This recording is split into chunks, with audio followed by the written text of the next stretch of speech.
The world is divided in many different ways. We are divided by invisible national boundaries, which carve up the land into different countries. We're separated by seas and continents, which force us to live apart. Aside from that, we're also separated by religion and culture and language.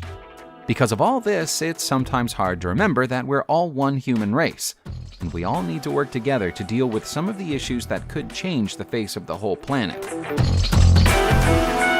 One of the problems is that there are just too many of us.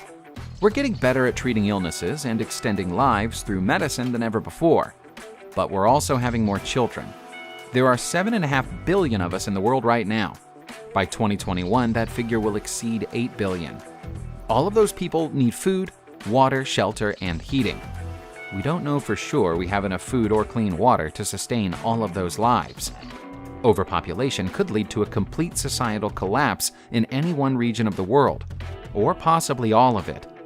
The more people there are, the faster the resources are depleted and the harder it is for supply to meet demand. There's also the problem of rising sea levels. Regardless of whether or not you believe that climate change is caused by human activity, it's impossible to deny that climate change is happening. As glaciers melt, sea levels rise. At first, that will only be a problem for low-lying countries that aren't far above sea level, like the Netherlands. Then it will move on to towns and cities which sit on the coastline. 10% of the whole population of the world live in regions which are less than 30 feet above sea level, and all of them would be at risk. Cities like Miami, Rio de Janeiro, Shanghai, and Osaka would all be at risk within a century if sea levels continue to rise at the current rate of projection. Island nations would be washed away. Entire ecosystems would be irreversibly damaged, which would cause knock-on effects on the food chain that all human beings rely on for sustenance. Both of those problems are potentially lethal, and they're the sort of thing that we should definitely be more conscious of and doing more about. There may be a bigger danger facing the whole planet, though, and one which almost nobody is paying any attention to at all. And that's the risk of a cataclysmic shift in the orientation of the world's magnetic poles. It's hard to imagine how such a thing could occur, but factors like global warming and overpopulation could be a factor. Perhaps more likely, though, is the risk of an asteroid striking the Earth. Scientists believe that this is the most likely reason for the extinction of the dinosaurs, and we may be well overdue for such an event happening again. Working on the likelihood of a magnetic pole reversal has been a lifetime's work for Gordon Michael Scaglion, a futurist and metaphysicist. His terrifying vision of the future is a planet that's been torn apart by floods. Scaglion remains open-minded on the potential causes of magnetic pole shift, theorizing that nuclear activity, global warming, or the misuse of future could all potentially play a part, along with the possibility of an asteroid strike. He feels that it's precisely because there are so many potential causes that we should be taking the threat more seriously. As an example, if a volcanic chain reaction occurred under the Earth's crust and made Italy's Mount Etna and Martinique's Mount Pelée erupt at the same time, there would be a shift of the poles between 20 and 45 degrees. The resultant flood would overrun the west coast of America within 90 days. 20 to 45 degrees would be a disastrous shift, but a total reversal of the poles would be far, far worse. Our next question should be, how likely is it to happen? The NEOWISE mission at NASA keeps track of all potentially hazardous objects out in space, which could pose a risk, however small, of striking the Earth. The mission has so far uncovered 250 previously unknown objects. 4 of them are brand new comets. A worrying 72 of them are classified as near-Earth objects. Not all of them are large enough to cause such a catastrophic effect, but some of them are.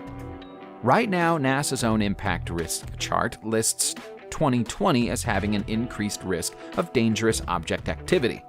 Any rock in space more than half a mile wide would pose a risk to the entire population of the Earth if it crashed into the planet's surface. There are 90 of them currently close to the Earth. None of them are currently believed to pose a threat, but even one of half that size would be enough to shift the magnetic poles. Some of this information might sound far-fetched, and we don't blame you if you're thinking we're overstating the risk right now. However, there's something else we want you to consider.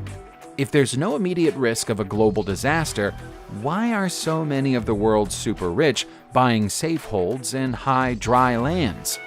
Have they been told something that the rest of us haven't? Not only are they buying safe land, but they're also buying it in places where conditions are ideal for coal mining, farming cattle, and otherwise being self-reliant. In the USA, the ideal places are to be found in New Mexico, Montana, Texas, and Wyoming. Billionaire John Malone currently owns over 2 million acres of land in Colorado and Wyoming.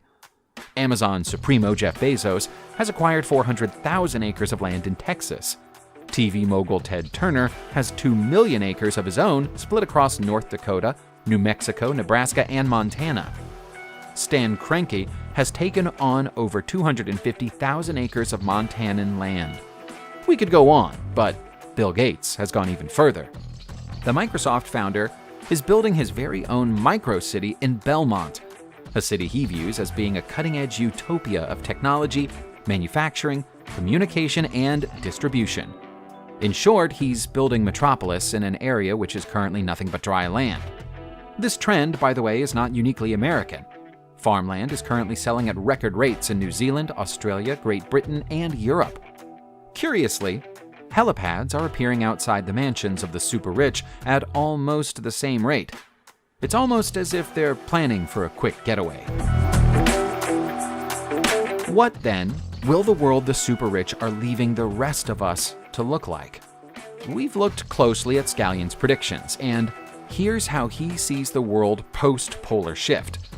Be warned, these predictions don't make for comfortable viewing, but we provide them purely for illustrative purposes. We're not saying this is definitely what's going to happen, but it's a possibility. We start with Africa, which would ultimately end up being split in 3 thanks to the widening of the Nile as sea levels rise. The area from the Mediterranean Sea to Gabon will be swamped by a new waterway, and thousands of years of ancient Egyptian history will be lost as Cairo disappears under the rising tide of the Red Sea. Madagascar will effectively cease to exist, other than a couple of points which will remain above the water. As some of the land sinks, other areas will rise. Around Cape Town, a brand new mountain range will emerge from beneath the water, with a fresh landmass below it. Lake Nyasa and Lake Victoria will merge into one body of water and become a tributary to the Indian Ocean. As for the coastline of Central Eastern Africa, everything on it will be lost forever. Asia is next up, and the bad news for Asia is that it's already an area which suffers from serious seismic problems. A pole shift would just make those problems far worse. All it would take is a 9% shift in the Pacific Plate to sink almost all of the Japanese islands and mostly drown the mainland. Taiwan would be left completely underwater, and Korea would lose something in the region of 80% of its land. The argument between the north and south of the land would seem pretty pointless then. The coast of China would retreat hundreds of miles, submerging coastal cities. We would completely lose the Philippines. Much of the land we now recognize as Asia would be lost, but it would be replaced by new land revealed by the moving seas. How many people would be left alive to move to that land is a different question. The Indian subcontinent would be physically buckled by the geological impact of a polar shift. The elevation of the country above sea level would be lowered, which, as we already know, is bad news when the sea levels would be rising so dramatically. Seeking higher ground to avoid the catastrophe in India might not be possible, so people would be best advised to flee to the Himalayas or Tibet instead. The only part of the world that might conceivably be improved by a polar shift is Antarctica. Right now, it's a barren wasteland. After a polar shift, it would become ideal farmland. Ice and tundra would give way to rich soil, backed up by new land emerging from beneath the waves. A whole new landmass would exist from the Antarctic Peninsula all the way to Tierra del Fuego. A polar shift might be survivable for Australians, depending on where in Australia they live. The Australian continent is huge, but very little of it is populated. Only 25% of the land will be lost to the sea. That would be a disaster anywhere else in the world, but in Australia, strategic relocation of the population would make it possible to prevent any deaths occurring at all. It would involve everybody in Adelaide leaving their homes, though. Adelaide would be part of a sea caused by the expansion of Lake Eyre. The good news is that they could choose either the Gibson or Simpson deserts to move to, though. The deserts would become perfect farmland just like Antarctica. Queensland would be unaffected, and would therefore likely find itself receiving enormous numbers of refugees. It'll have some help, though. The shift will join Australia and New Zealand back together, forming an entirely new country. As we've already discovered, New Zealand farmland is already being bought up by billionaires. This new union of Australia and New Zealand would likely become a new global superpower. It might be mostly good news for Australia, but it's almost entirely bad news for Europe. The tectonic plate underneath northern Europe will almost completely collapse, taking every North European country underwater with it. That means saying goodbye to Denmark, Norway, Finland, and Sweden. Almost all of the UK will vanish along with them, although London and Birmingham will still exist as islands, along with the highest parts of Ireland and Scotland. Wales, except the tops of the islands, will be totally lost. Russia's land link to Europe will be broken by a meeting between the Black Sea, the Baltic Sea, the Caspian Sea, and the Kara Sea. Russia itself will be left mostly unchanged, though, meaning that the rest of Europe's survivors will be looking to it for food production and assistance. West Turkey and Central Europe will vanish, as the bulk of the land that exists between the Baltic Sea and the Mediterranean Sea sinks. The news isn't any better for the French, as Paris is pretty much all that will survive, and it will do so as an island. The famous Italian cities of Genoa, Naples, Venice, and Rome would be doomed, but new land would rise from Sardinia to Sicily as ready replacements. A lot of our viewers will want to know what all of this means for North America, and here's the full picture. The coastline of the northwestern region of Canada will be forced 200 miles inland, but Quebec, Manitoba, Alberta, and Ontario will be mostly fine. They'll find themselves accepting refugees fleeing from the lands around them. Everybody in Alaska and British Columbia will have to flee. The North American plate, however, will be badly buckled. California land will collapse and leave approximately 150 islands poking out of the water. Vast swaths of the west coast will disappear, and the St. Lawrence Seaway will connect to the Great Lakes and cause enormous flooding issues. That means the end of every coastal area between Florida and Maine. The western halves of both states would survive, but suffer from huge resource problems. Heading south toward Mexico, the same issue which affect California will also turn the country into a series of islands. The whole Yucatan Peninsula will vanish, and what's left of Mexico will be pushed a long way inland from where it is right now. Central America, much of which is barely above sea level as it is, stands no chance of survival. A few lonely islands might manage to cling on, but they'll be damaged and isolated. South America might not even be paying all that much attention to the floods, because it will have to put its full focus on the volcanic eruptions and earthquakes that would blight the continent in the event of a polar shift. When they settle down, there will be no sign of Colombia, Venezuela, or Brazil. Incredibly, the whole huge Brazilian nation will be occupied by sea. The Amazon basin will essentially become the Amazonian Sea and expand far enough to sink Bolivia and Peru.